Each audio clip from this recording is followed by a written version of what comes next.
So robots are coming whether we like it or not.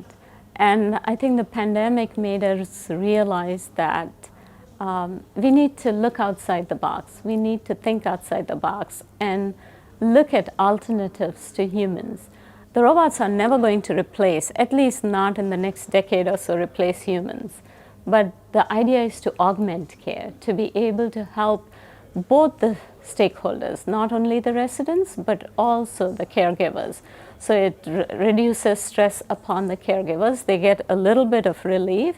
And it also is engaging and stimulating for the elderly and people affected with dementia. So I'm hoping, I'm able to bring these robots to more people. It's extremely expensive. So I find myself writing grants all the time.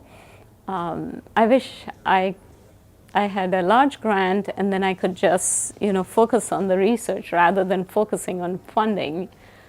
Currently, it's extremely expensive. Only grants can support it. But in future, we are hoping that we can reduce the cost and it will be more affordable. We are also working on designing a robot that would cost less than $10,000. And once we are done with that, I think it will be more affordable.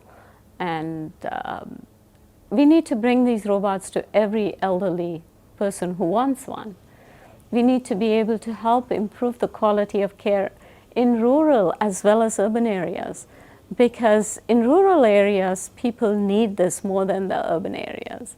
Urban areas, there is help, there is support. Whereas in rural areas, they're in these isolated, tiny little towns. Not many people are able to reach them.